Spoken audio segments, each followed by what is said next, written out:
Chioma, you embarrassed me. You humiliated me in front of our in-laws.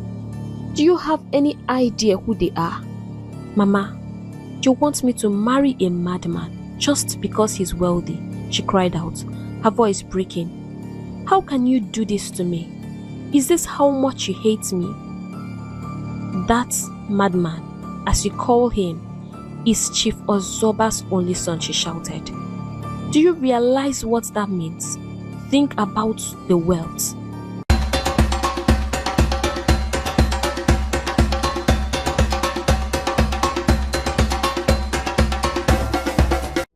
Once upon a time, in a breathtaking African village, nestled deep in the heart of eastern Nigeria, there lived a young maiden named Njide. The village, surrounded by lush green forests, was a place of peace and beauty, and Njide's radiant looks only added to its charm. She was tall and graceful, her skin smooth and silky like polished ebony, shimmering in the sunlight. Her beauty was the pride of the village and the envy of many. Young men came from far and wide, bearing gifts of palm wine to ask for a hand in marriage. Njide, however, had no interest in any of them. Each time a suitor came to her home, she turned him away, often in the most insulting manner. She would call them names, mock their humble lifestyles, and send them off with biting words.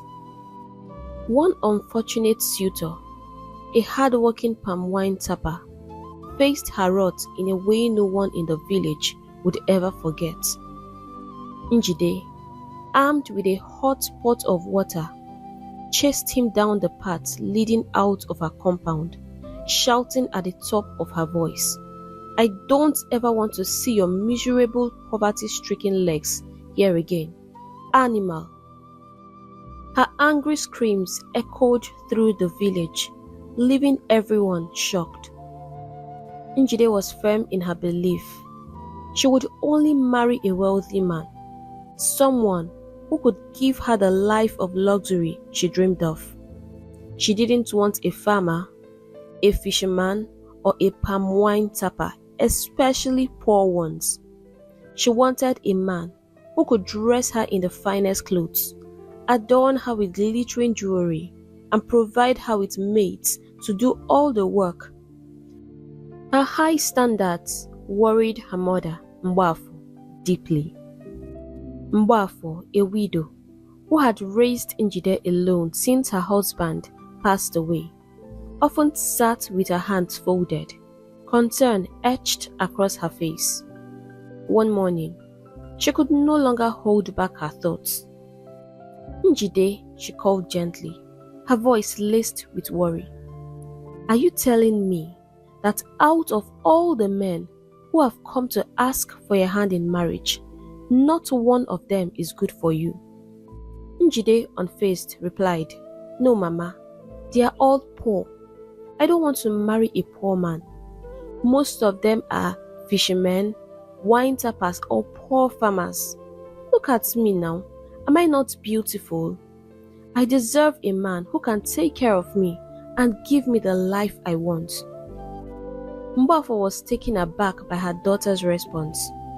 "My child," she said softly, trying to reason with her, "money does not guarantee happiness. And a poor man today can be a rich man tomorrow. A good man who works hard and can provide the basics, food, shelter, and clothing is enough. Remember, beauty fades with time, Njide. Your father and I didn't have much, but we were happy." But Njide shook her head firmly. "Mama, I'm not you and Papa, and I won't live like you did. Don't you see Caro, Odogu's wife? Look at her clothes, her jewelry, her life. She doesn't go to the farm. She doesn't fetch water from the stream. She has maid to do everything for her. and she even has a driver to take her anywhere she wants. That's the kind of life I want. Mbafor let out a deep sigh. Njide, my daughter, she said, her voice heavy with concern. Caro is lucky, yes, but not everyone is born with her kind of fortune. Do you know that Odogu didn't have much when he married his first wife? He struggled for years before the gods blessed him. Caro came into his life after he had already succeeded. A man you dismiss today as poor could become wealthy tomorrow. The gods work in mysterious ways. But Njide was unmoved. And that is exactly why I don't want to wait for a man to become rich. Mama, she said, her tone growing sharp, I want a man who is already made. I want a man like Odogu. Caro doesn't have two heads, so why can't I have the same life? She raised her hands in frustration, cutting off her mother before she could respond. Please, Mama, let me choose my husband. Don't push me to settle for less. With that, she stormed out, leaving her mother sitting there in silence. Mbafor rested her chin in her palm, staring blankly at the ground. A deep sigh escaped her lips as her heart grew heavier. She loved her daughter dearly and wanted her to be happy. But she couldn't shake off the feeling that Njide's pride and stubbornness might lead her down a path of regret. Njide paid no attention to her mother's advice, brushing it off as if her words were nothing but grains of sand swept away by the wind. She continued to drive away every suitor who came to her with humble offerings, her mind set on marrying a man of great wealth and status. She believed her dreams were far too big for the simple men of her village. One bright morning, Njide's long-held dream finally came true. News spread that a wealthy farmer from a neighboring kingdom named Nduka had arrived, seeking her hand in marriage. Nduka was not just any farmer. He was rich beyond measure, owning vast lands and harvesting riches from the soil.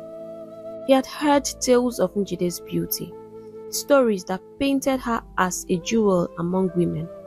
Intrigued, he decided she would make a fine addition to his household. He didn't come empty-handed.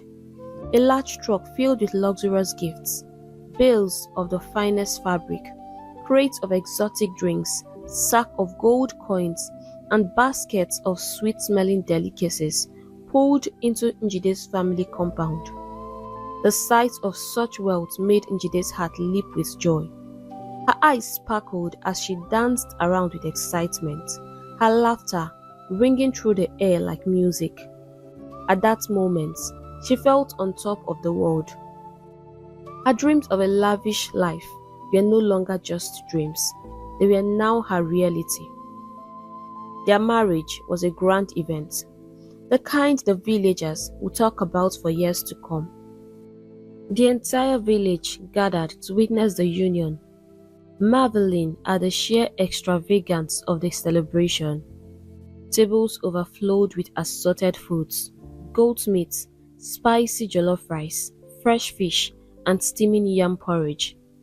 There were barrels of palm wine and bottles of imported drinks. The music was loud and cheerful, with drummers beating their talking drums as flutists played melodies that made everyone sway. Njide and Nduka danced in the center of it all, their smiles wide and their movements full of joy.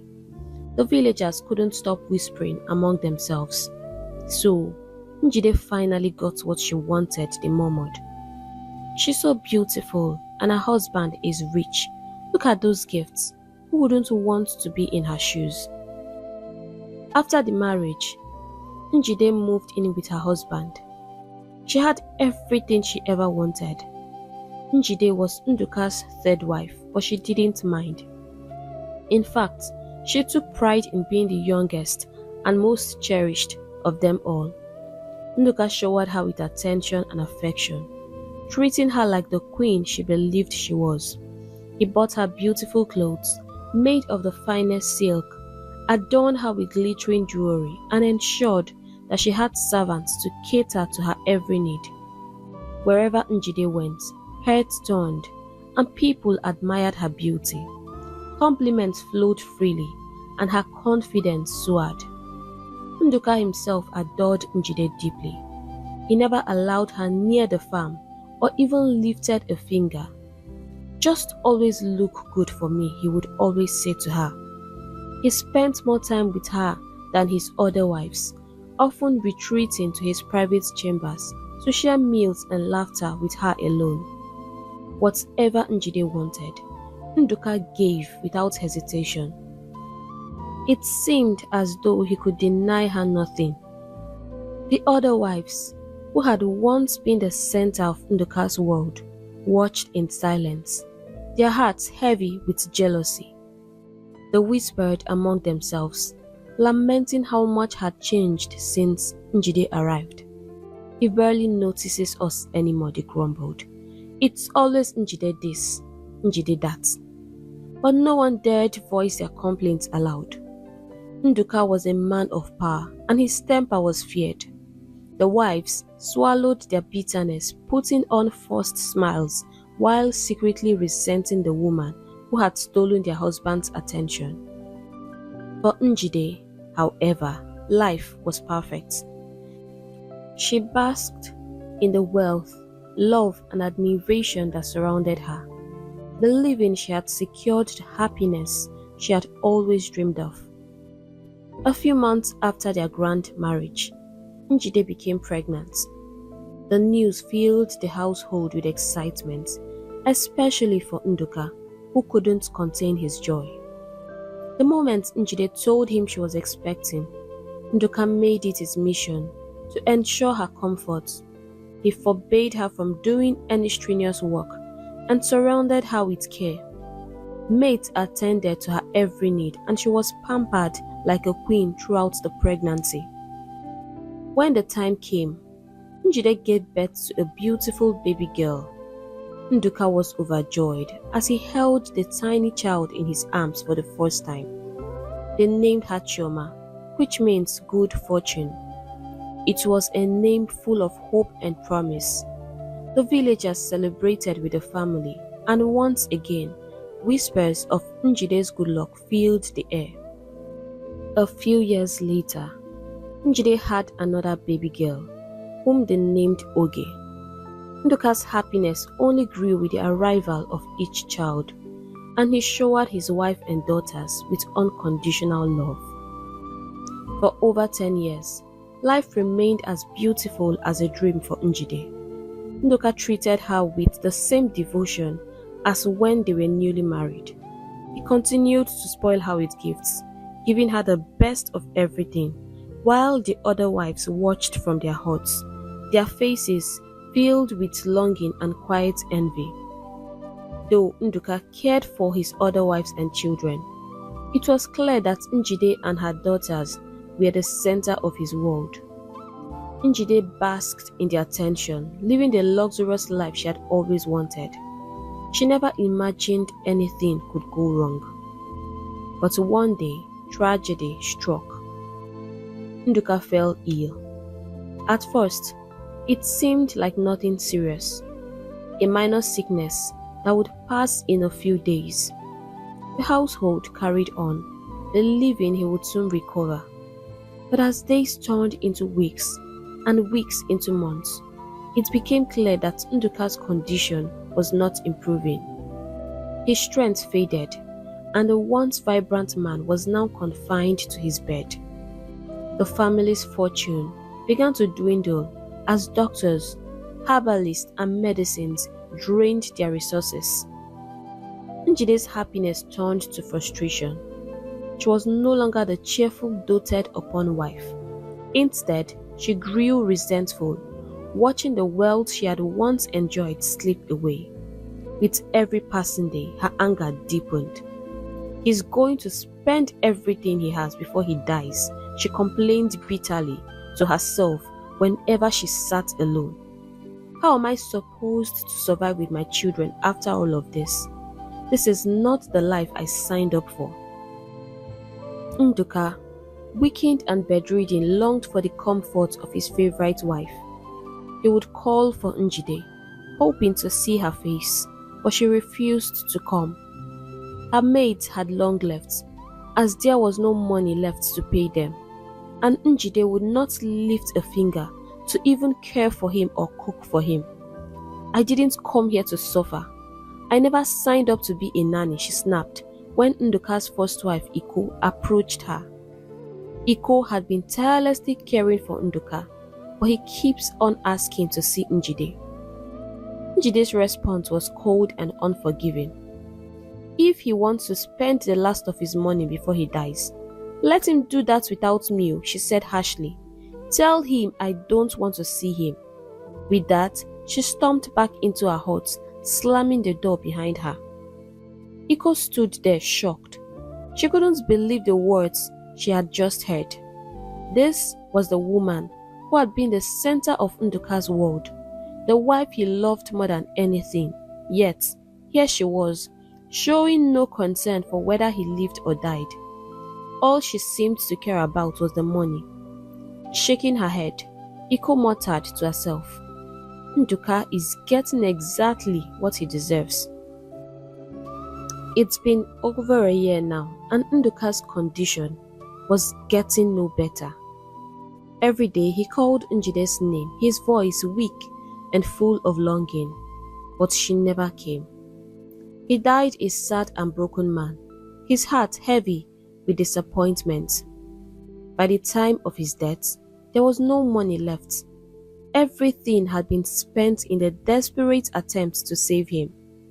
The only thing that remained were the farmlands, which were divided among his 3 wives. Each woman was left to cultivate the land and fend for her children. For Njide, the reality was devastating. This was not the life she had envisioned when she married Nduka. She had dreamed of endless riches and ease, not of struggling to survive. As she stared at the farmland that was now her only source of livelihood, she realized too late that her greed and pride had led her to a place she never wanted to be. The life she thought she had secured slipped through her fingers, leaving her with nothing but regret. At first, Njide stubbornly refused to cultivate the land that was left to her.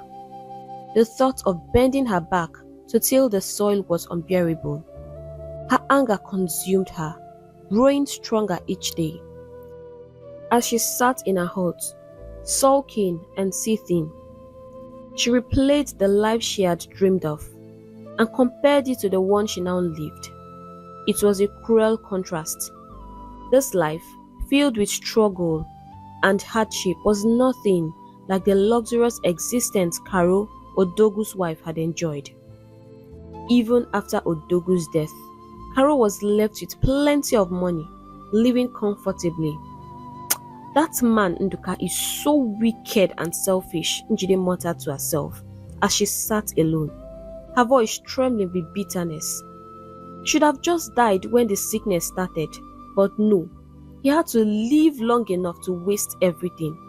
She would hiss loudly, clenching her fist in frustration. Meanwhile, Nduka's other wives, Iko and Uju, had moved on. They accepted their new reality and worked tirelessly on their portions of the farmland to feed their children and rebuild their lives. But Njide, consumed by her pride and anger, refused to step outside and join them. She stayed in her hut, sulking and stewing in bitterness.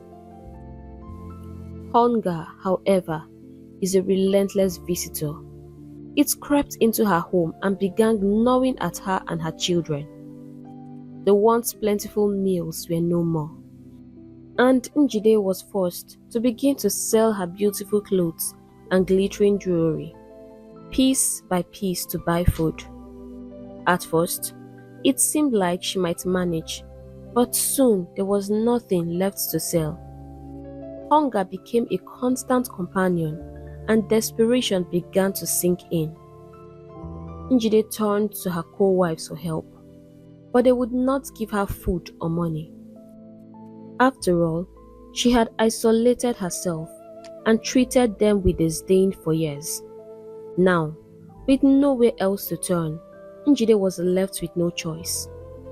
Swallowing her pride, she dragged herself out of the hut and began working on her portion of the farmland. The work was backbreaking and exhausting.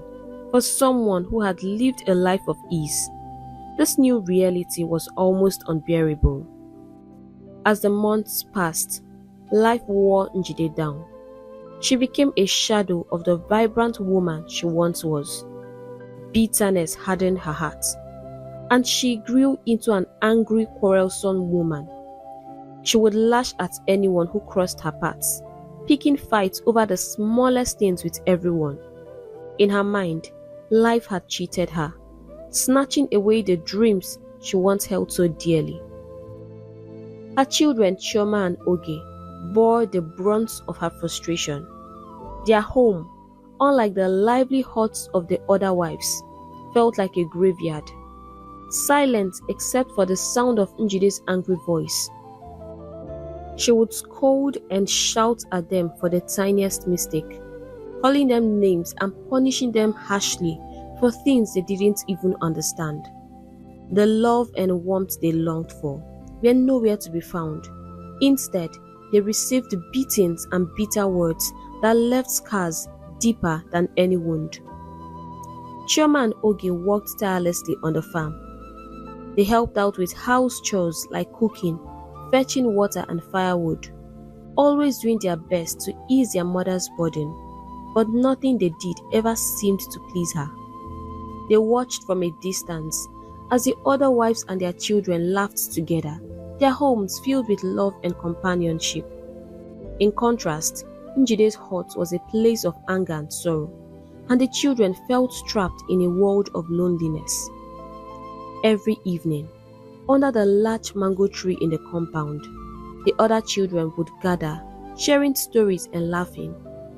Oge and Chioma would sit nearby, longing to join them, but they didn't dare. Njide had forbidden them from speaking to their step-siblings or stepmothers. Do not even exchange a word of greeting with them, she warned, holding out her ears as if daring them to disobey. Her threats kept them away, but the longing in their hearts never faded.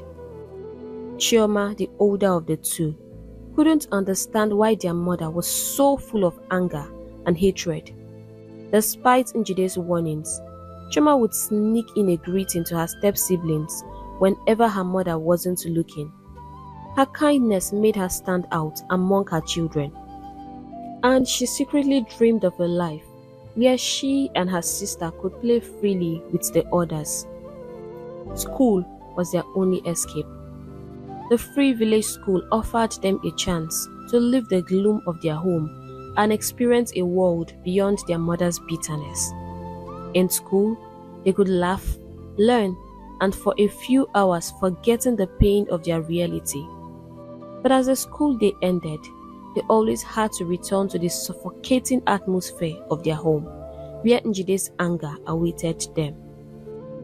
Years passed like the wind, and before long, Njide and Chioma grew into breathtaking young maidens. Their beauty was impossible to ignore.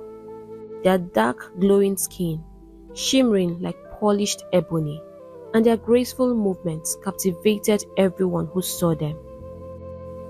Villagers would often stop in their tracks, turning to steal a second glance or even third glance as the sisters walked by. Compliments about their beauty became a daily occurrence, and although the girls would blush and respond with shy smiles, their mother Njide beamed with pride. It wasn't long before suitors began arriving at their home, eager to ask for the hands of the stunning sisters in marriage. Young men from within the village and even beyond came in droves, bearing gifts and palm wine, hoping to win the favor of Njide and her daughters. For Chioma and Oge, their tension was overwhelming but exciting. They dreamed of starting their own families, moving out of their mother's oppressive home, and finally finding happiness. But Njide had her own plans. Seeing her daughters blossom into such beauties sparked an idea in her mind. To her, this was her golden ticket, her chance to finally escape the hardship and bitterness of her life. If Chioma and Oge could marry wealthy men, Njide was sure her own life would change for the better. She imagined the gifts and the money her daughters would send her once they married into rich families. At last, she could live the luxurious lifestyle she had always craved, a life of comfort, fine clothes and servants to wait on her. Determined to make her dream a reality, Njide took control. She became the ultimate gatekeeper, allowing no suitor to come near her daughters unless they met her high standards. Like a lion guarding her territory, Njide would sit on a stool in the compound, her sharp eyes darting to every man who entered. She interrogated them relentlessly, her voice cutting through the air like a whip. What do you do for a living? How much money do you make? How many cars do you even own? How many houses have you built? She would demand, her face hard and unyielding. If a suitor failed to meet her expectations, Njide wouldn't just dismiss him. She would chase him out of the compound, brandishing a stick and shouting insults so harsh that the poor man would leave, questioning his worth. "Get out of here, you useless man," she would scream. "Do you think my daughters are meant for poverty-stricken fools like you?" Chioma and Oge, however, had no say in the matter. It was their future at stake, but Njide treated it as her own. The girls would sit quietly in front of their huts, tears streaming down their faces, wishing for the freedom to choose their own husbands. They longed to escape their mother's iron grip, to build their own lives away from the bitterness that filled their home. But Njide wouldn't hear of it. She was in charge, and her daughters had no choice but to obey. As word of Njide's harshness spread, fewer and fewer suitors came. Young men who had once admired Chioma and Oge from afar now avoided their home entirely, unwilling to face Njide's wrath. Before long, the sisters were left without any proposals. The once busy compound grew quiet, and Chioma and Oge began to feel the weight of their mother's actions. The girls became deeply worried. All around them, their peers were getting married, starting families and moving forward with their lives. Meanwhile, they remained single, stuck in their mother's shadow. The villagers began to whisper and point whenever the sisters passed by, mocking them for still being unmarried. "Look at them," they would say, "so beautiful, yet no man will go near them because of that evil mother of theirs." One night, Chioma couldn't take it anymore. She decided to confront her mother, hoping that Njide would finally understand their pain. "Mama," she began carefully, as they sat outside under the moonlight, "please, allow us to choose our own husbands. We don't want to live like this anymore." But before she could say more, Njide's face darkened with anger. "Chioma, I have always known you are a foolish child," she shouted, her voice sharp and cold. "Oh, so you want to bring a poverty-stricken man into this house? Eh? You want me to keep suffering while you live like a beggar? The gods will not allow it. No poor man will marry my daughters, never. Try me, and I will cut his legs off before he steps his foot into this compound." Chioma sat in silence, her heart sinking. She realized that there was no reasoning with her mother. The conversation ended there, leaving Chioma more hopeless than ever. But Oge, the younger sister, began to see things differently. Slowly, she started to agree with her mother's dream of marrying into wealth. The idea of living a life of luxury, like the one Njide always talked about, appealed to her. Oge became just as selective as her mother, turning her nose up at potential suitors and carrying herself with so much pride that even the bravest men were afraid to approach her. She grew closer to Njide, and together they would sit and talk about the future. Njide would reassure her, saying, "Don't worry, my daughter. Your Prince Charming will come soon. You will find your own Odogu." It was during these moments, dreaming of wealth and success, that Njide would smile, a rare sight in a home otherwise filled with tension. While Oge embraced her mother's idea, Chioma continued to feel trapped, longing for a simple life where she could just be happy. One cool evening, as the sun dipped low and painted the sky in hues of orange and gold, Chioma was returning from the farm with a basket of yams placed carefully on her head. Her thoughts were far away, but her steps were steady as she walked down the quiet path leading back to the village. Suddenly, she noticed a young man walking towards her from the opposite direction. He was tall, with broad shoulders and a handsome face, his warm smile lighting up the fading evening light. Chioma had never seen him before in the village, but she greeted him politely, her soft smile adding a touch of warmth to her words. The young man stopped in his tracks, captivated by the beauty standing before him. Her smooth skin glistened with a slight sheen from her work on the farm, and her large curious eyes seemed to hold the light of the setting sun. He was speechless for a moment, then quickly recovered.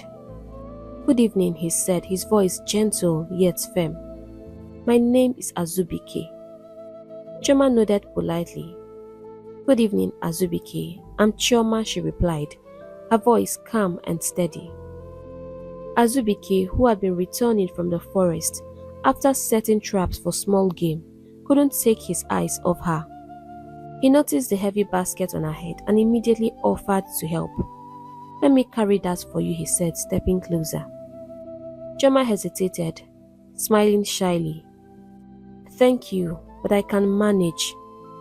But Azubike insisted, gently taking the basket from her and balancing it on his strong arms. "I insist. It's no trouble at all," he said with a reassuring smile. As they walked together towards the village, they began to talk. Azubike shared bits of his life story and Chioma listened with growing curiosity. He told her that he had grown up in another village with his aunt, who had always wanted him to live with her. When he became a young man, he traveled to the city to work as an apprentice, learning a trade under a harsh and greedy master.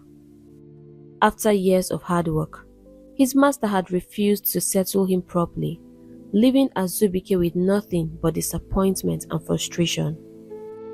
It was a dark time. Azubike admitted, his voice low. "I thought my life was finally coming together, but it all fell apart. So, I returned to the village to start over." Chioma felt her heart ache as she listened to his story. "I'm so sorry," she said softly, her voice filled with sympathy. "I can't even imagine how hard that must have been for you. It's terrible how some people can be so cruel." Azubike gave a small hopeful smile. "It's fine," he said. "I'm making new plans now, and I'm praying they work out. Enough about me though. Tell me about yourself." Chioma laughed lightly, a sound so soft and sweet that it warmed Azubike's heart. "There's really nothing much to say about me," she said modestly. "I am Chioma, the daughter of the late Nduka. My mother was his third wife." Azubike's expression suddenly changed and he burst into laughter, catching Chioma completely off guard. She stopped walking and turned, her eyebrows furrowed in confusion. "What's so funny?" she asked, tilting her head. Azubike quickly waved his hand, trying to stifle his laughter. "I'm sorry," he said, his eyes twinkling with amusement. "It's just, my mother told me stories about your mother chasing away your suitors with sticks. It sounded so funny at the time, but I never imagined I would actually meet you one day. He paused, smiling. Now I see why she's so protective. You're incredibly beautiful. Chiyoma's smile faded and her face turned serious. Her heart sank as she realized how far her mother's antics had traveled. The thought of being a laughingstock made her feel small and exposed. I didn't mean to upset you, Azubike said quickly, noticing the sadness in her eyes. I'm truly sorry, I didn't mean to hurt you. In fact, he added with a playful grin, if I were your mother, I would probably use more than a stick to keep the suitors away. You are worth protecting. His attempt to lighten the mood worked, and Chioma couldn't help but smile. You're just trying to make me feel better, she said, shaking her head. But honestly, I don't blame anyone who thinks my mother is crazy. Sometimes, I think the same thing. It's not the villagers' fault. They both burst into laughter, the sound echoing through the quiet part as they continued their walk. For the first time in a long while, Chioma felt a spark of happiness. As they approached the village, their conversation flowed easily, like old friends reconnecting, and Azubike couldn't help but think that meeting Chioma was the best thing that happened to him since he returned home. That was how Azubike and Chioma's friendship blossomed into something extraordinary. Azubike, despite the challenges he faced, worked tirelessly alongside his father on the farm. He was determined to save enough money to return to the city and start his own business. Every evening, after a long day of labor, he would make his way to the big udara tree at the edge of the village. There, Chioma would be waiting for him, her radiant smile lighting up his tired soul. Under the shade of the tree, they would sit and talk, sharing stories and dreams that stretched far beyond the boundaries of their village. Azubike had a way with words, weaving tales that made Chioma laugh until tears streamed down her face. He was kind, patient, and respectful, and Chioma found herself drawn to him in ways she couldn't explain. They quickly became inseparable, finding comfort and joy in each other's company. It wasn't long before their friendship deepened into something more. For Chioma, Azubike was everything she had ever dreamed of in a man. He was handsome and tall, with a quiet strength that made her feel safe. But it was his heart that captured her completely. Azubike always put her happiness first, and the way he looked at her made her feel like the most important person in the world. The villagers soon began to gossip about the pair, whispering about how close they had become. But neither Azubike nor Chioma paid any attention. They had found something special, and that was all that mattered. One warm evening, as the stars began to twinkle in the darkening sky, Azubike and Chioma sat under the udara tree, enjoying the stillness of the night. But something felt different. Azubike seemed quieter than usual, and Chioma noticed the way he kept glancing at her, as if searching for the right words to say. Finally, he took a deep breath and turned to her, his gaze locking with hers. Chioma, he began, his voice soft but steady.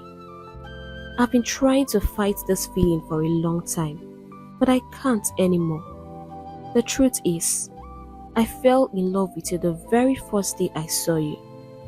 From that moment, I knew you were special, but he hesitated, his eyes clouding with worry. I know I don't have the kind of money your mother wants for you. That's why I've been too scared to tell you how I feel. I didn't want to hurt you. But even if I can't marry you, I need you to know this. I love you, Chioma. I love you so much. Chioma's heart swelled with emotion. Tears glistened in her eyes as she looked back at him, her lips trembling. She didn't need to think about her response. She already knew how she felt.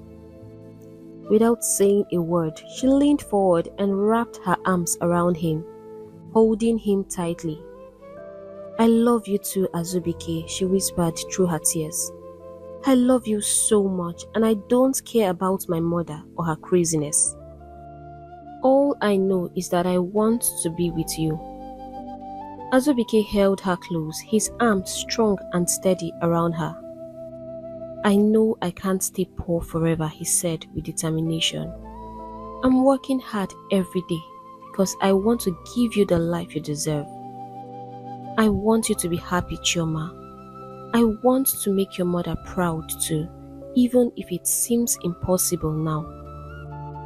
"I know," Chioma replied, her voice barely audible, as she rested her head against his chest.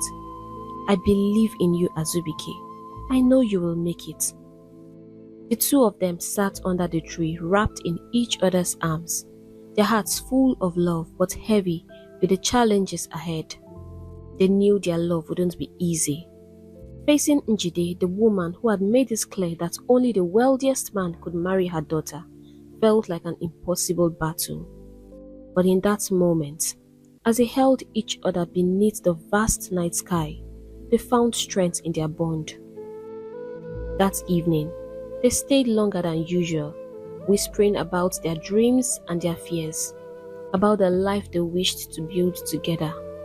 As the stars shone above them, they made a silent promise to fight for their love, no matter how difficult the path might be.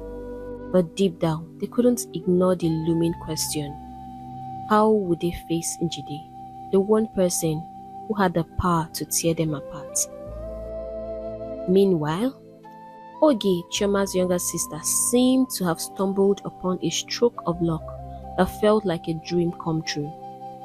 One bright afternoon, a wealthy young man named Tobe, who had recently returned from the city to find a wife, was driving along the village road when he saw Oge walking with a basket of vegetables. She was returning from the market. Her beauty was so radiant that it stopped him in his tracks. He couldn't take his eyes off her. Her smooth skin glowed under the sunlight, and her graceful walk was impossible to ignore. Tobe knew instantly that he couldn't let her pass by without speaking to her. "Hello, princess," he called out warmly, stepping out of his car with a confident smile. "A beauty like you shouldn't be walking under the sun like this. I can't let you harm that milky skin of yours. Would you mind if I gave you a ride?" Chioma turned to face him, her eyes lighting up with curiosity.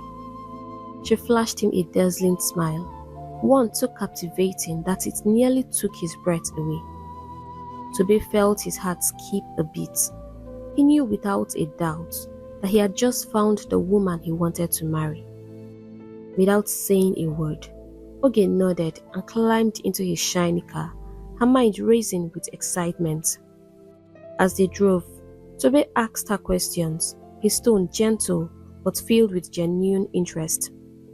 "What's your name? Do you live nearby? What do you do in the village?" he asked, eager to learn more about her.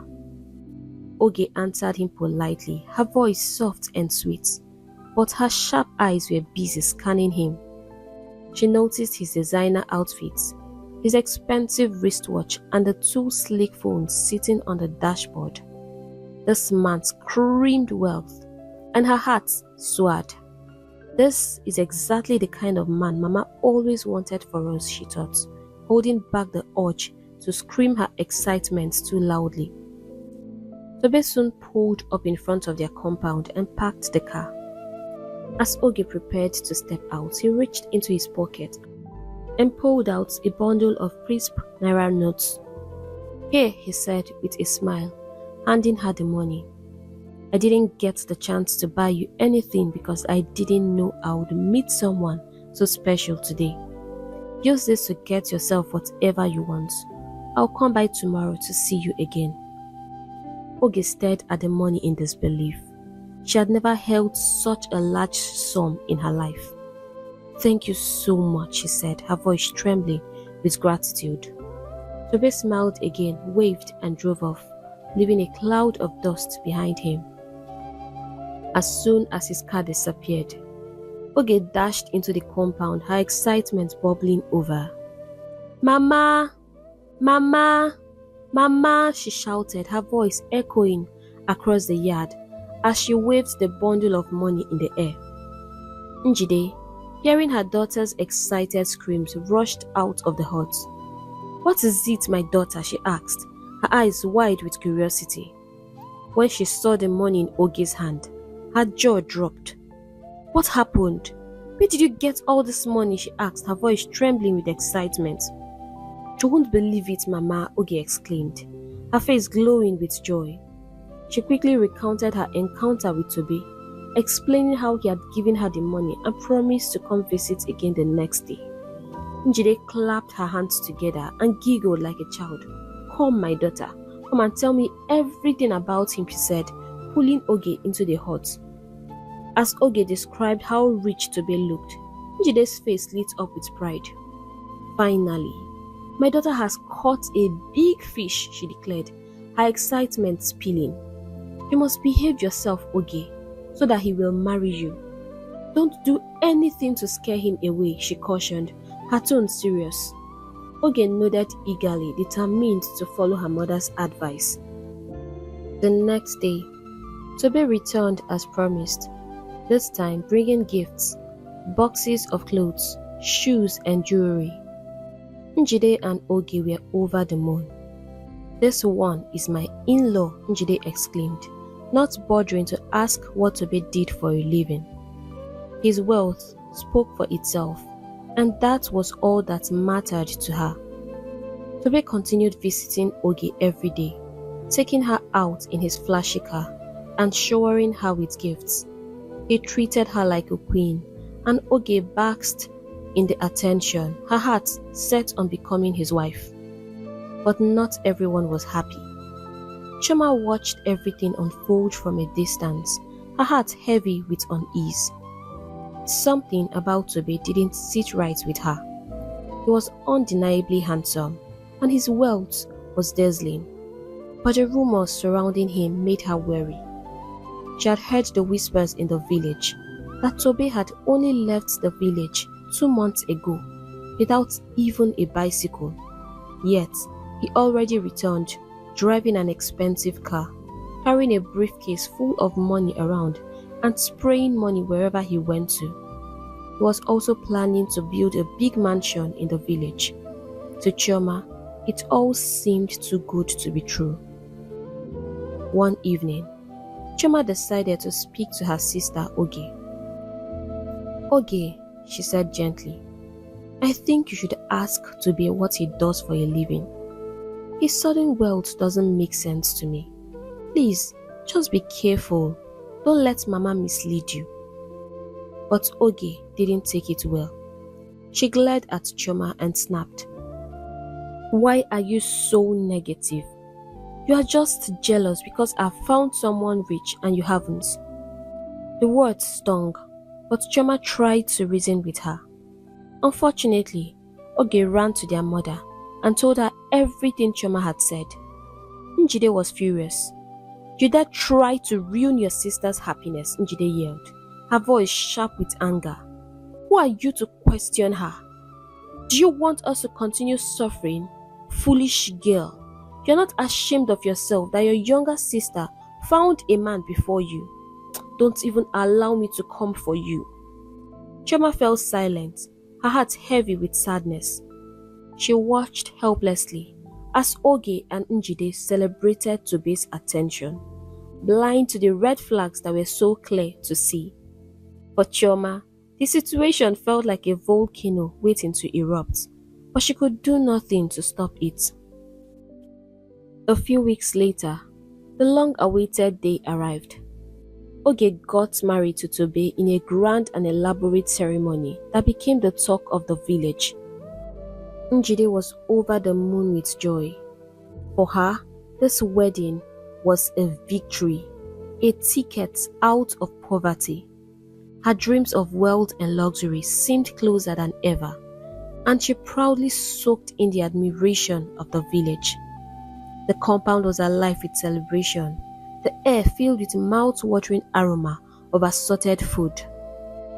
The sound of drums and flutes filled the air as dancers swayed to the beat and laughter echoed through the crowd.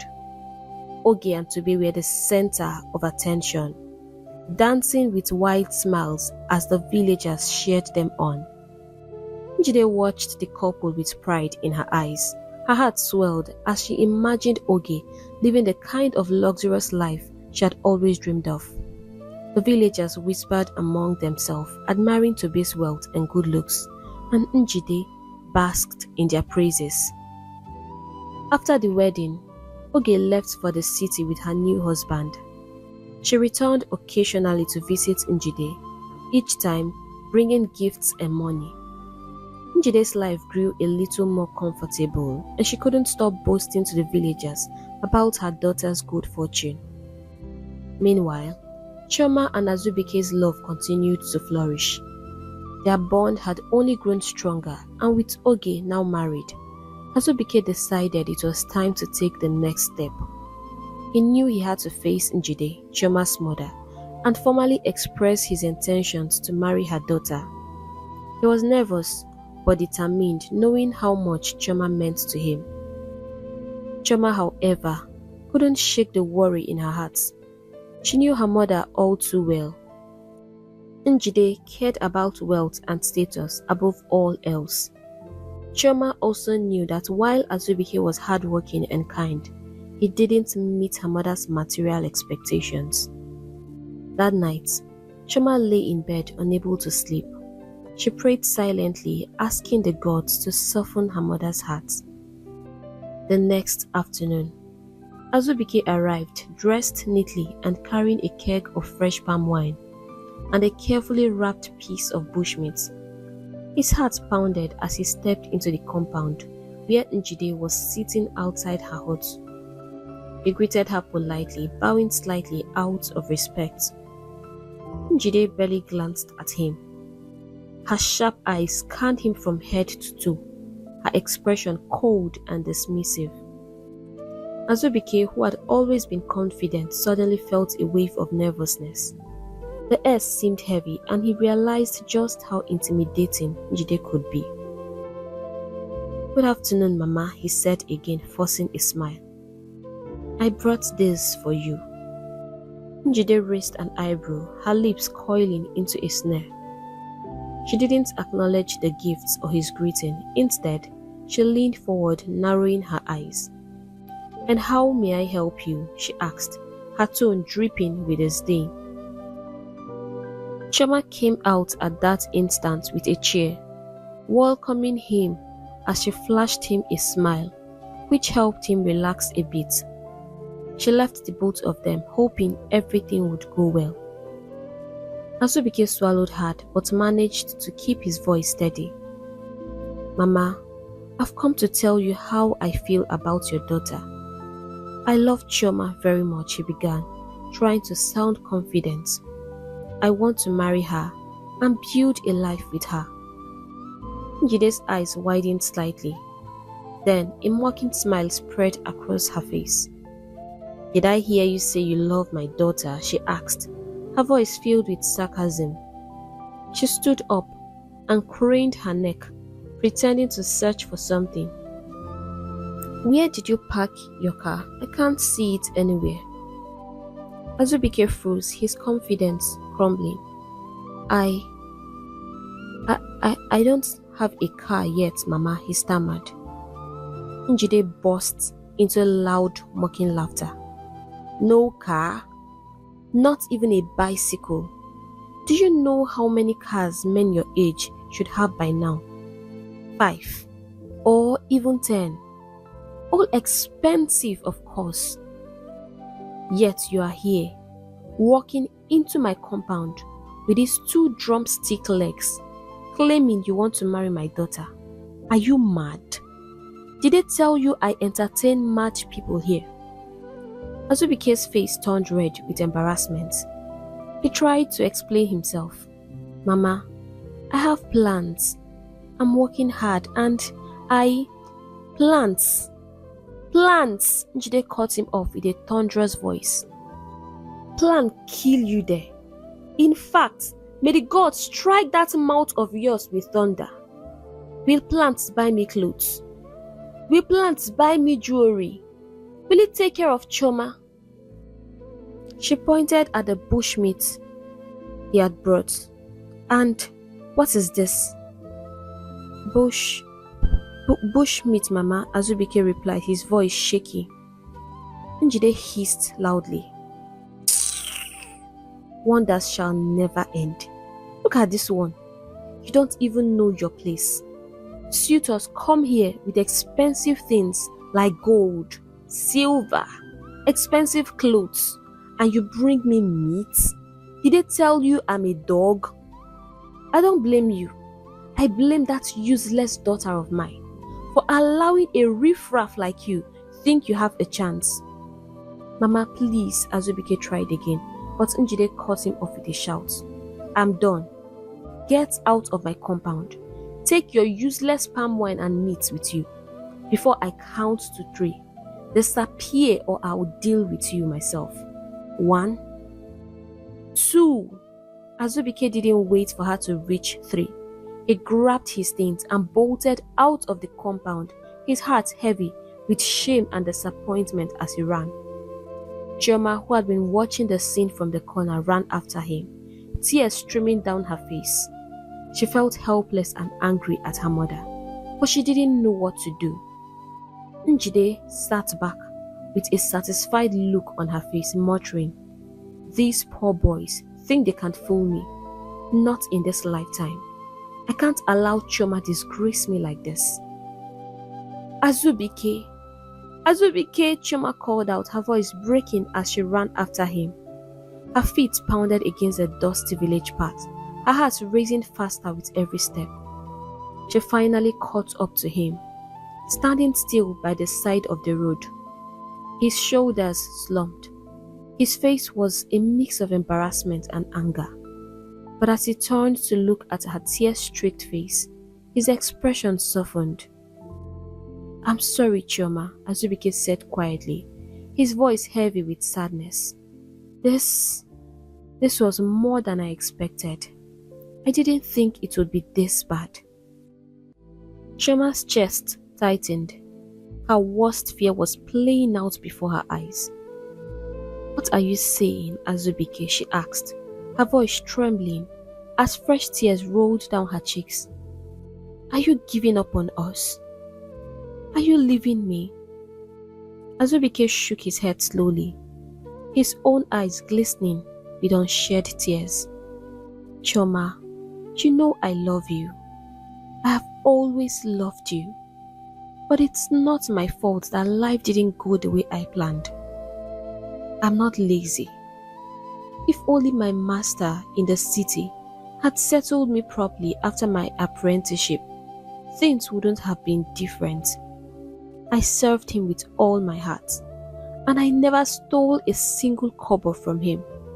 But now," he paused, his voice cracking, "now I'm here, struggling to raise money to start something for myself.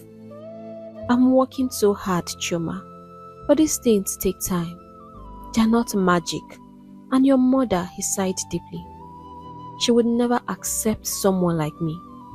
You should have seen the way she looked at me today, as if I wasn't even human."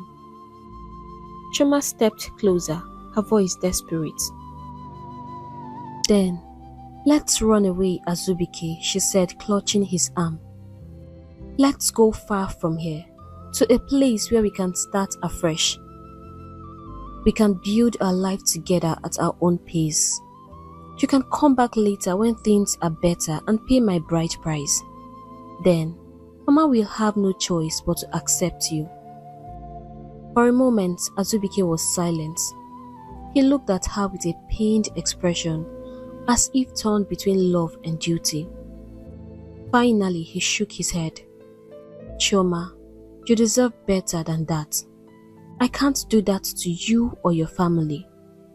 I am poor Yes, but I'm a man of integrity. Running away would be wrong. If I take you without your mother's blessing, I will feel like I failed you, like I failed myself. Then, as if a string of hope came into him, he said, "Please, if you love me, just give me time. A few years, that's all I need. I will work hard, so hard, and I will come back for you. By then, I will have the means to win your mother's approval." Chima's voice wavered. "Where will you go, Azubike? How will you start over?" He took a deep breath, trying to steady himself. "I will go back to the city," he said firmly. "I have a little money saved. Not much, but it's something. I will use it to start small and I will hustle hard. Believe me, Chioma. Just wait for me, please." Chioma's tears spilled over as she threw her arms around him, holding him tightly. She rested her head against his chest, listening to the steady beat of his heart. "I will wait for you, Azubike," she whispered through her sobs. "I will wait as long as it takes." Azubike wrapped his arms around her, his own heart breaking at the thought of leaving her. "Thank you," he said softly. "Thank you for believing in me." The two lovers stood there, locked in each other's embrace, their emotions raw and their hearts aching. The thought of being apart felt unbearable, but they both knew it was the only way forward. Azubike had to leave. The city was his only chance to build a future, not just for himself, but for Chioma as well.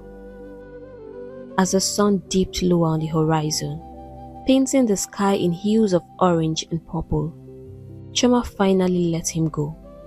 She watched as he turned and began walking away, his figure growing smaller with every step. Tears blurred her vision, but she stood there, rooted to the spot, silently praying for his success. Azubike too felt the weight of the moment. Every step he took felt like a knife cutting deeper into his heart. He clenched his fists, determined. He would not fail Chioma. The city held hope, and he would chase it with everything he had. For her, for their love, for their future. Life became unbearable for Chioma after Azubike left for the city. With him gone, she felt like the only person who truly cared for her had disappeared. But the worst of it came from her mother Njide, who seemed to pour all her anger and disappointment onto her. Njide never missed an opportunity to remind Chioma of her single status, mocking her relentlessly and comparing her to her younger sister Oge. "Shameless girl," Njide would yell, her voice sharp like a whip. "Look at your sister. See how she glows, how she takes care of me. And you want to marry that useless riffraff, Azubike. You are a disgrace to me. I wish I never gave birth to you. What did I do to deserve such shame for a daughter?" Every time Oge visited from the city, it only made things worse. Oge would arrive in a flashy car, stepping out dressed in the finest clothes, her face glowing with confidence. Njide would order Chioma to cook and serve her younger sister, often making snide remarks as she did. "Why should I serve her?" Chioma had once dared to ask, but Njide had exploded in anger. "Because she's not useless like you. Because she married a rich man and takes care of me, unlike you, a failure." Oge never came to Chioma's defense. Instead, she seemed to enjoy her sister's humiliation. "Mama is right," Oge would say smugly, taking a sip of her juice. "Chioma, you will never understand what Mama is saying until you marry a rich man. Look at me now, classy chick. My husband takes care of me, pampers me, and spoils me every day. That car there, It's the smallest of my car. Oh, I'm so blessed. Her words were always laced with mockery, meant to make Chioma feel small. Chioma would sit under the tree, swallowing her pride and holding back tears, watching her mother and sister devouring the chicken and juice Oge had brought from the city. "This is so sweet," Njide would exclaim, licking her fingers. "You people are really enjoying in the city." "Mama, eat as much as you want," Oge would reply, smirking at her sister. "There's plenty more where this came from. My husband is endless." Not once did they invite Chioma to join them, but she endured. She kept quiet, hiding her pain behind a stoic expression. At night, she would pray fervently to the gods, asking for blessings for Azubike. She had no idea how he was faring in the city, but she clung to hope, believing that he was working hard and that one day he would return for her. 2 years had passed, yet there was no word from Azubike. Not a letter, a message, nothing. Even his family had not heard from him. The silence was suffocating, and for Chioma, the pressure grew worse with each passing day. "Old fool," Njide would scream at her daily. "You are still here. Go and get a husband. You won't disgrace me in this village. Look at your mates, they are all married. Even your sister now has a child. But you are an abomination." Chioma felt like she was drowning. The weight of her mother's words pressed down on her, suffocating her spirit. She had begged Oge to let her come to the city, hoping for some relief from the constant torments, but Oge had dismissed her coldly. "You need to find yourself a husband and stay with him. That's what your mates are doing," she said bluntly, refusing to help. With no other option, Chioma remained at home, stuck in the endless cycle of her mother's anger and disappointment. She took on all the household chores now that Oge was gone. Cooking, fetching water, going to the farm, but no matter how hard she worked, it was never enough for Njide. "You are useless," she would shout, her voice echoing through the compound. "Nothing you do will ever amount to anything. I should have thrown you into the river when you were born." Chioma's heart broke a little more each day. She felt trapped, her spirit crushed by the weight of her mother's words and the uncertainty of her future. Azubike's absence left a void in her life, and the relentless abuse from her mother made her question if she could ever find happiness again. But despite the pain, Chioma clung to the one thing that kept her going: hope. Hope that Azubike would return. Hope that her prayers would be answered. Hope that her life one day would change. One sunny afternoon, Njide returned from the market with a large basket brimming with foodstuffs, yams, vegetables, dried fish and spices. Her face glowed with joy and her steps were unusually light. As she walked into the compound, she began singing and dancing, clearly in high spirits. Chioma, who was peeling cassava in the corner, looked up in surprise. "Chioma, my daughter," Njide called out with a wide grin. "The gods have finally heard our prayers. A wealthy man from the city is coming tomorrow to ask for your hand in marriage." Chioma froze, the cassava knife slipping from her fingers. She stood up slowly, her heart pounding. "What?" she asked, her voice shaking with disbelief. "Mama, no. I'm not getting married to anyone except Azubike. I've told you before, I am not interested." The smile on Njide's face vanished instantly. Her eyes narrowed and her expression turned cold. "Look at this old cargo," she snapped angrily.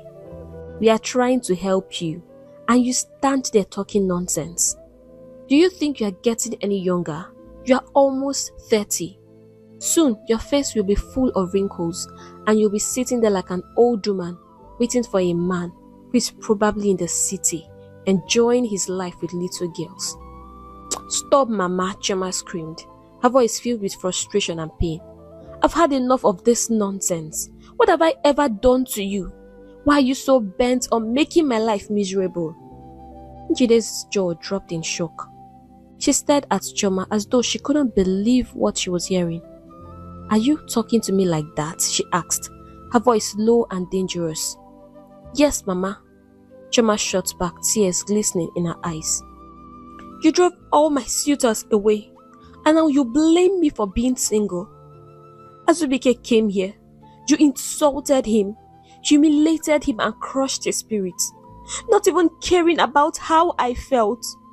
I love Azubike, and I will wait for him even if I grow grey hairs waiting. If he doesn't come back, so be it. But I refuse to be your tool, Mama. Njide's face twisted with fury. Grey hairs in my own house? You must be joking. Let me tell you something, Chioma. If I ever hear that riffraff's name from your mouth again, thunder will strike you where you stand. She pointed a trembling finger at her daughter.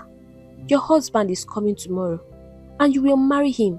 You better get ready, or I will make you regret the day you were born. Chioma couldn't hold back her tears anymore.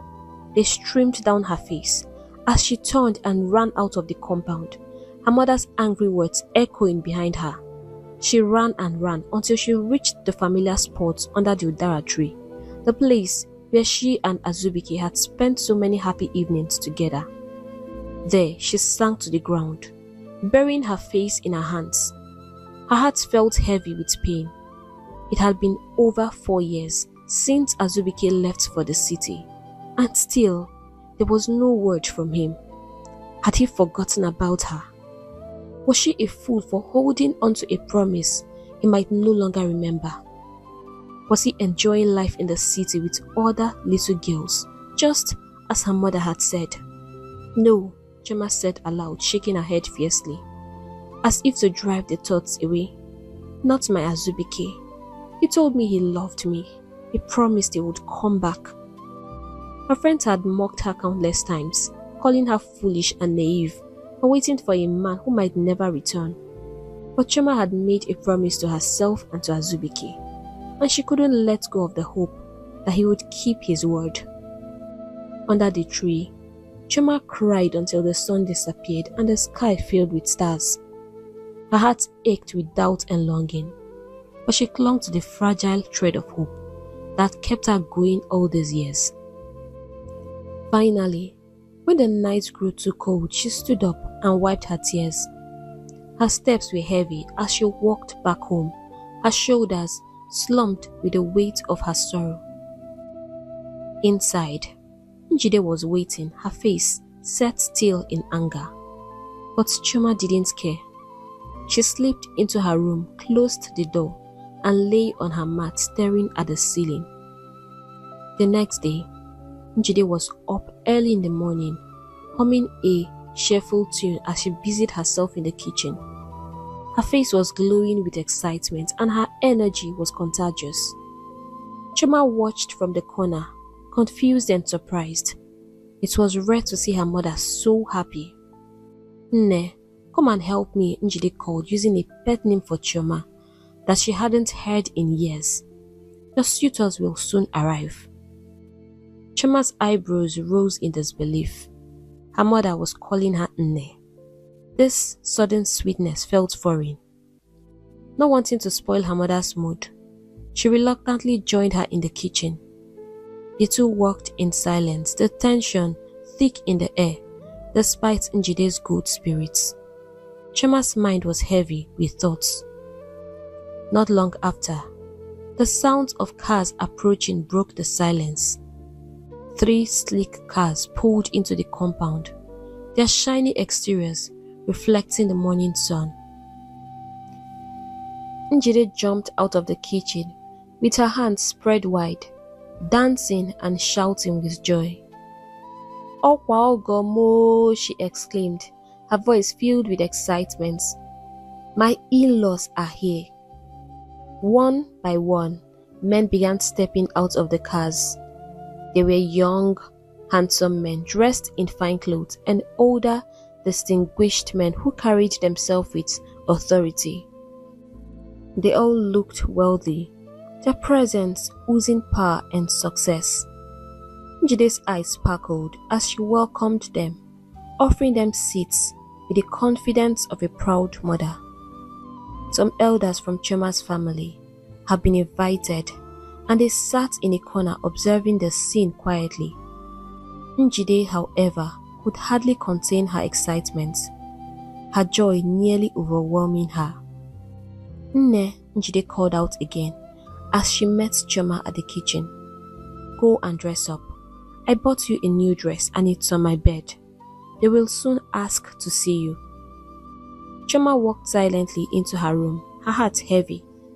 The night before, she had wrestled with her thoughts, her emotions torn in different directions.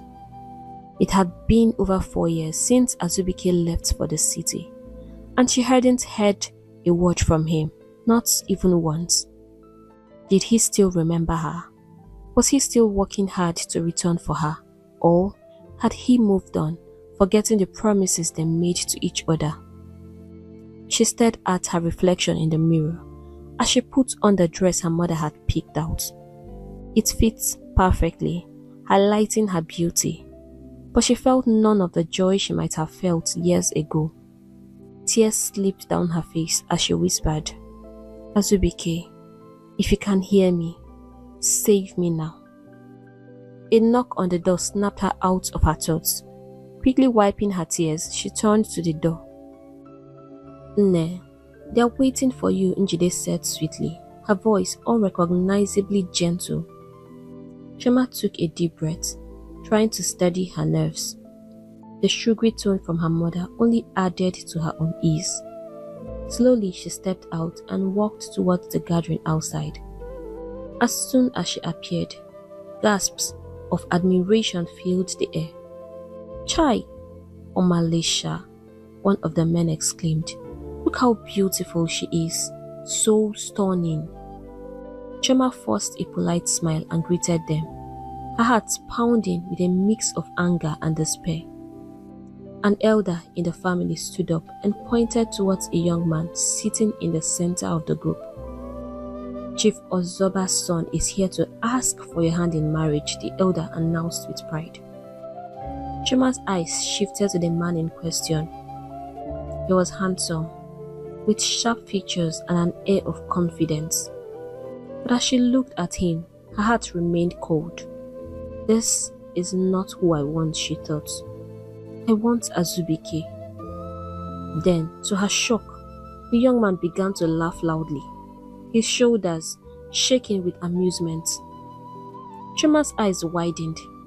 "What's happening?" she wondered. One of the older men patted the young man's shoulder, trying to calm him down. To confirm Chioma's fear, the man again suddenly clapped his hands and started speaking to the air, his words incoherent and disjointed. The gathering fell into stunned silence, everyone watching him with wide eyes. Chioma's heart sank as realization dawned on her. This man was not well. He was mentally unstable. Her throat tightened and tears welled up in her eyes. "Is this what my mother wants for me?" she thought bitterly. "To marry someone like this just because his family is rich?" The weight of her mother's greed and her own helplessness crushed her. Without saying a word, she turned and ran, her feet carrying her as far away from the compound as possible. "Don't worry about her," Njide said quickly, trying to reassure the guest. "You've seen her. She'll come around. She's just a child and doesn't know what is good for her." But Chioma wasn't coming around. As she ran, her tears blurred her vision and her chest heaved with sobs. Her heart was filled with anger, despair, and the overwhelming need to escape the life her mother was forcing on her. "Azubike, where are you?" she thought, her mind crying out for the man who held her heart. "If you love me, come back, please. Chioma returned home late that night, her steps careful and quiet, as she tried to sneak into her hut without waking her mother. The compound was dark, with only the faint glow of moonlight illuminating the pathway. Her heart pounded with exhaustion and fear as she tiptoed towards the door. But just as she reached the threshold, Njide's sharp voice cut through the silence like a long, sharp whip. Where do you think you are going? Chioma froze, her heart jumping into her throat. Mama, she whispered, her voice trembling. Don't you mama me, Njide snapped, her voice filled with anger. She stepped out of the shadows, her eyes blazing with fury. Chioma, you embarrassed me. You humiliated me in front of our in-laws. Do you have any idea who they are? Do you know how wealthy and respected they are? And you just ran off like a mad woman. Chioma's throat tightened as she turned to face her mother. Tears filled her eyes, but she couldn't hold back the frustration any longer. Mama, you want me to marry a madman just because he's wealthy? She cried out, her voice breaking. How can you do this to me? Is this how much you hate me? What about my happiness? How can I live with someone like that? Njide's lips curled in disgust as she crossed her arms over her chest. That madman, as you call him, is Chief Ozoba's only son, she shouted. Do you realize what that means? Think about the wealth. Think about the money, the power you will have at your fingertips. Think about the kind of life you would live, the luxury, the comfort. Who cares about love, Chioma? Love doesn't pay bills. Money is happiness. Chioma shook her head, her tears streaming freely now. Mama, I can't do this, she said softly, her voice barely audible. I can't marry him. Please don't make me. But Njide was unmoved. She stepped closer, pointing an accusing finger at her daughter. If you don't marry that man, if you make us lose this golden opportunity, I swear by the gods, I will curse you. Njide's voice thundered through the compound. I will curse you, Chioma. You sucked my breast, and if I lay a curse on you, you will suffer forever. Do you hear me? Your marriage is in 4 days. 4 days. Chioma's legs felt weak as the weight of her mother's words pressed down on her. She couldn't believe this was happening, that her own mother would threaten her so cruelly. Unable to say another word, she turned and stumbled away, her tears blinding her as she made her way to the old mango tree at the edge of the compound. There, under the familiar branches that had once provided her with comfort and shade, Chioma sank to the ground, the rough bark pressed against her back as she leaned against the tree, her body trembling with sobs.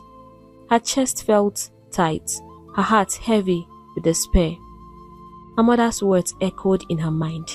I will curse you. I will curse you. Chioma buried her face in her hands, wishing she could disappear, wishing she had never been born.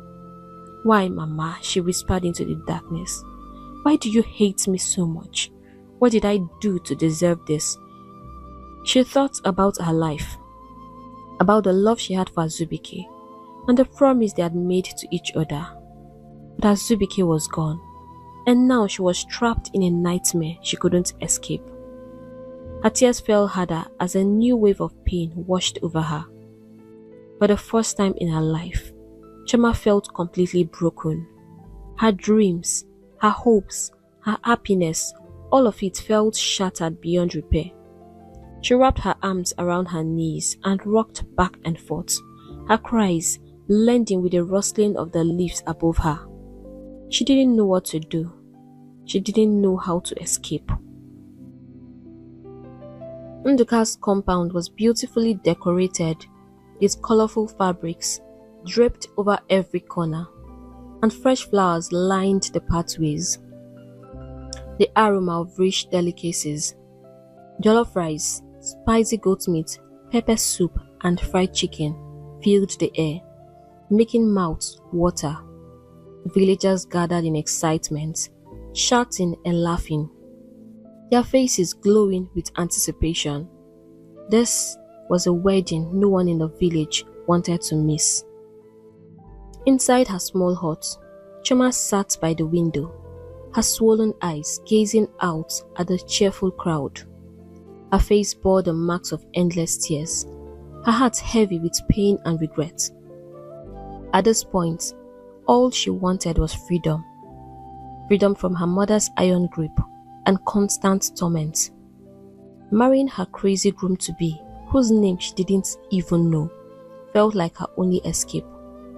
It was clear to her now. Azubike had forgotten her. He wasn't coming back, and she had to move on.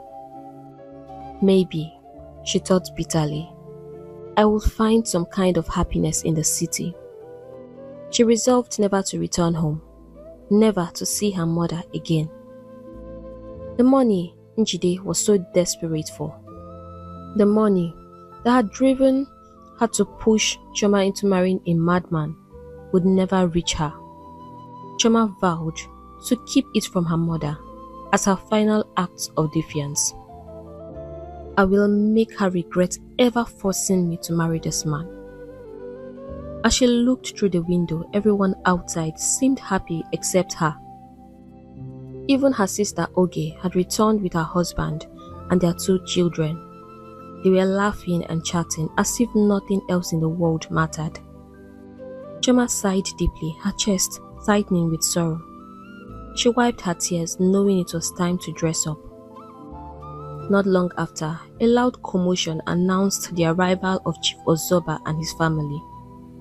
Their convoy of cars was even grander than the first time they had visited, and the villagers stared in awe as the vehicles parked in the compound. Wealth dripped from their every move. Expensive clothing, sparkling jewelry, and confident smiles. The admiration in the crowd was palpable. Chioma, however, remained in her hut, her heart sinking further.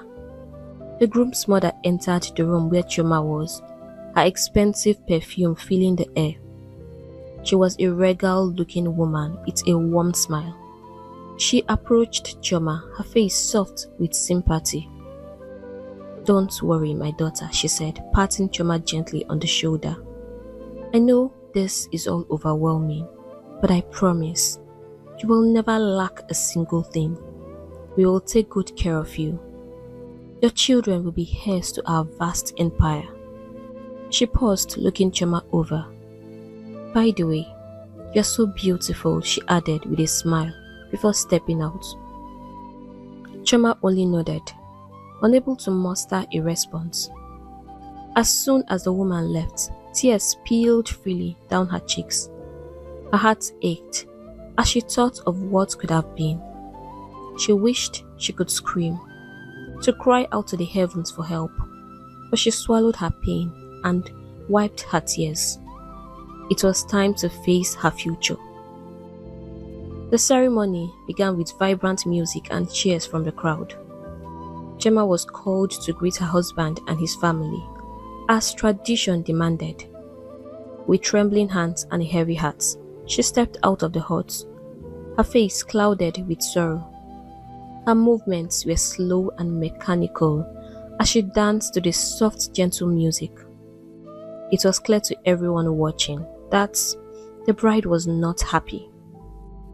As she moved towards the center of the compound, a sudden commotion interrupted the ceremony. Heads turned as 3 sleek cars pulled into the compound, their engine purring like lions. The doors opened, and armed bodyguards stepped out, their presence commanding respect and fear. The crowd gasped in astonishment, their murmurs growing louder. From the 3rd car, a man stepped out, dressed in an expensive, well-tailored attire that screamed elegance and power. His entire appearance radiated wealth, gold accessories, polished shoes, and an aura of authority. He stood tall, scanning the crowd, until his eyes found Chioma. Chioma's heart leaped in her chest. Her breath caught as recognition hit her like a wave. "Azubike!" she screamed, her voice filled with joy and disbelief. Dropping everything, she ran towards him, her feet barely touching the ground. Tears streamed down her face as she threw herself into his open arms, holding him tightly. It felt like a dream she never wanted to wake up from. "I thought you'd forgotten me," she sobbed, her tears soaking into his clothes. Azubike held her close, his arms strong and steady around her. "How could I ever forget you?" he said, his voice full of emotion. "I gave you my word, Chioma, and I'm here to take you, my love. I've worked so hard, and now I'm back for you." The crowd watched in stunned silence, their mouths agape. Even the musicians had stopped playing, their instruments dangling in their hands.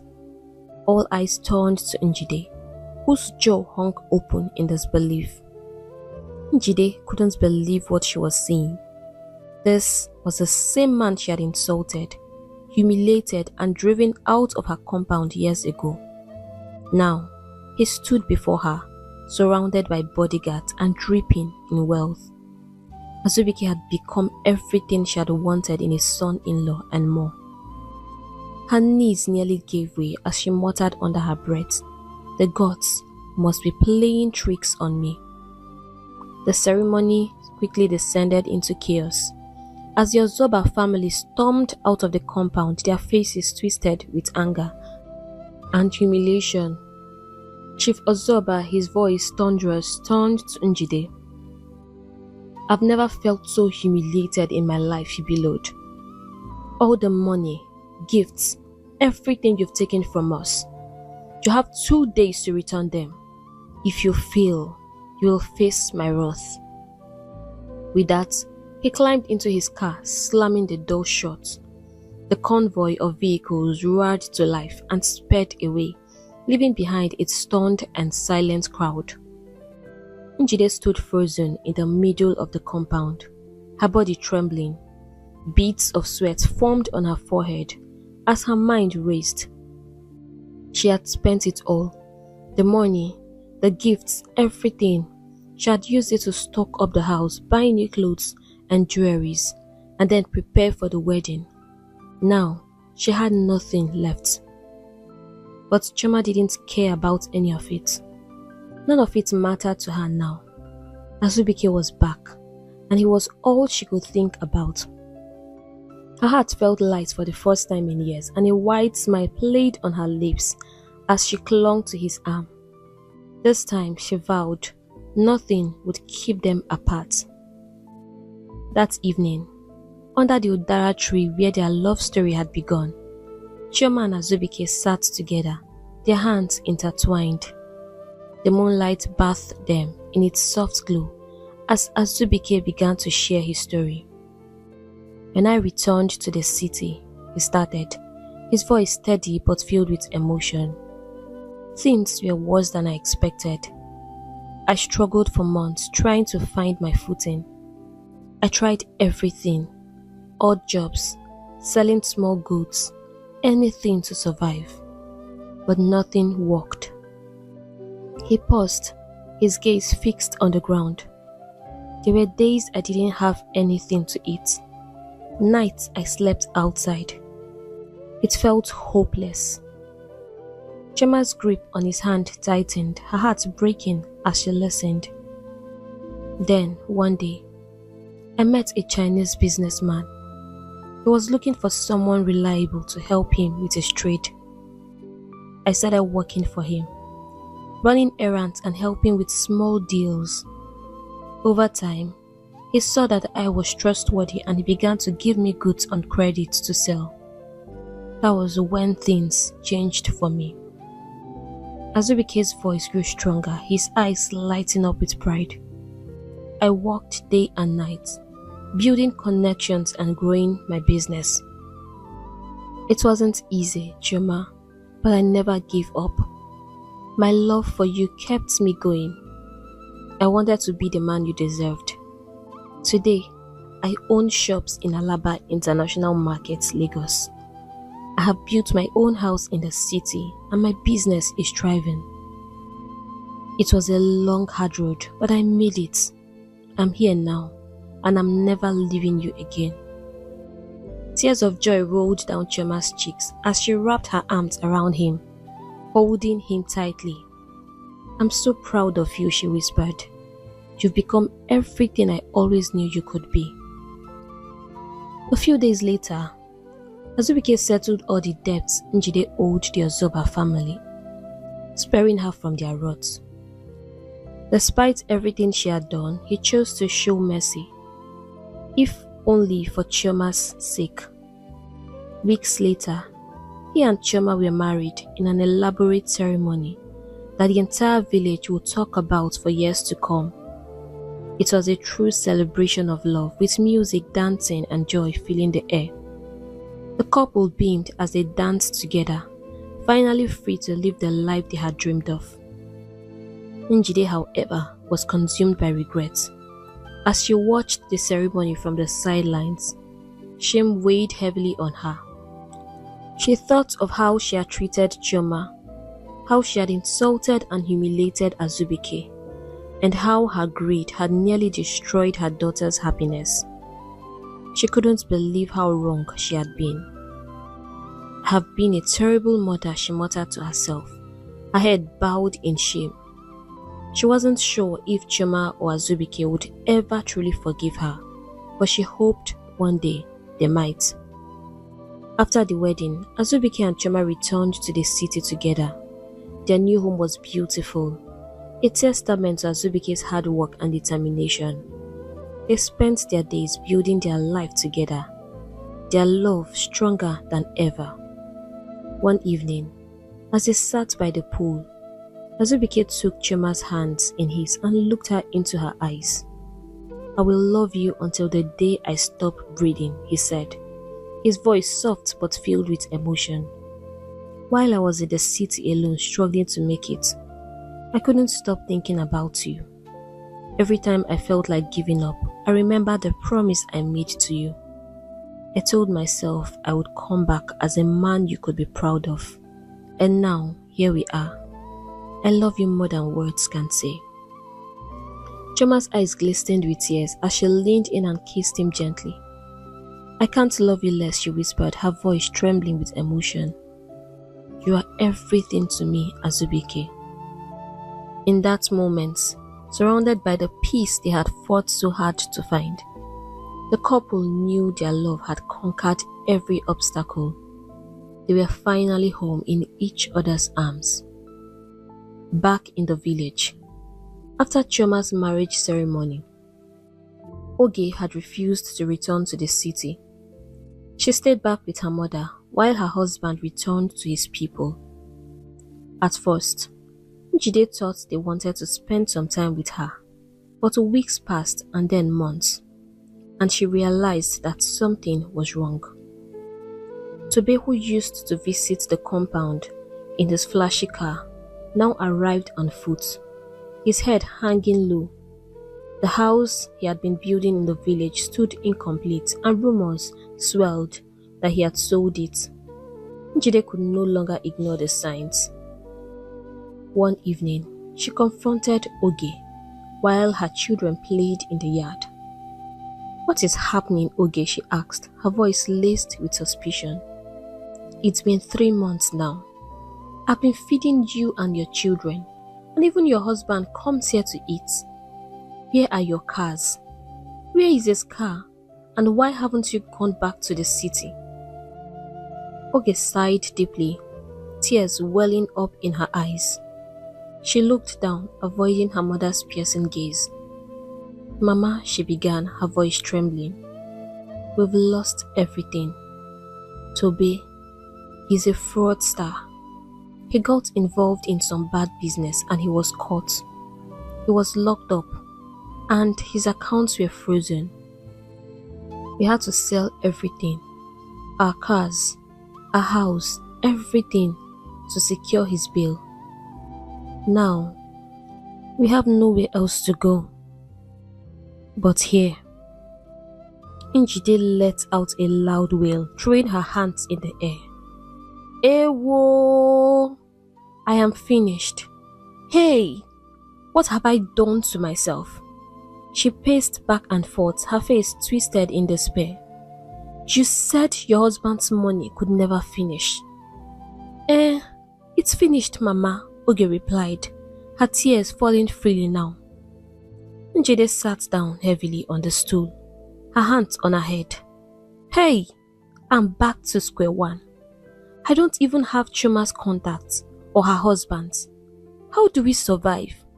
And we didn't even treat her well. She broke into sobs, shaking her head as regret washed over her. In the days that followed, the situation grew worse. Food became scarce and tensions rose in the small hut. The once close bond between Njide and Oge began to crumble under the weight of their misfortune. Quarrels erupted daily, filling the compound with angry voices.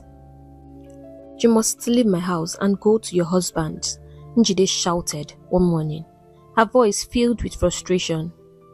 I'm going nowhere, Mama, Oge shot back, her voice trembling with rage. You ruined my life. If I had listened to Chioma, I wouldn't be here. That's because you are a fool, Njide spat. Look at Chioma. She's such a wise girl. She knew what she wanted and she got it. Azubike is a wealthy man doing clean business in the city, while you, she pointed an accusing finger at Oge, you married a thief. Oge stared at her mother in shock, unable to believe what she was hearing. You pushed me, Mama, she cried. You supported me to marry him and you enjoyed all the stolen money with us. You encouraged me to marry Tobe. Njide sneered, waving her hands dismissively. And so what? If I told you to put your hand in fire, would you do it? You are a grown woman, Oge. Your stupidity is your own fault. Anger surged through Oge like a tidal wave. You are a witch, Mama. You are evil. You are the worst mother on earth. Njide ignored her, shaking her head dramatically. Hey! My only regret, she said, her voice rising, is that I didn't treat my wise daughter well. My angel, Ogum. Chioma, my shining star. I pray she forgives me one day. Oge stared at her mother in disbelief, her chest heaving with rage and hurt. Meanwhile, in the city, Chioma's life with Azubike was nothing short of blissful. He cherished her and treated her like a queen, ensuring that every day was filled with love and laughter. Their home was warm and inviting, a stark contrast to the coldness she had endured in her mother's house. Chioma had decided to take a break from her mother. She needed time to heal from the years of emotional trauma Njide had inflicted on her. She knew she would eventually forgive her mother, perhaps send her food and money from time to time. But she made up her mind never to allow Njide back into her life as a mother. She sucks at it, Chioma thought bitterly. What Chioma didn't know was that her fears concerning Oge had come true. The wealth and luxury Oge had once flaunted were all gone, replaced by hardship and despair. The sister who had mocked and belittled her now struggled to survive, trapped in the very cycle of pain that Chioma had fought so hard to escape. Hey besties, thank you so much for watching this amazing story, and I hope you enjoyed it as much as we enjoyed making it. I would love you to drop your lessons in the comment section, and don't forget to subscribe. If you are yet to subscribe, please hit the subscribe button and turn on the notification bell so that you get notified whenever we post new stories. Please like, share this video with your family and friends. And thank you so much for all your love and your support. That means so much to me, and I can't even thank you enough. Right now, I'll have to go and see you in our next story.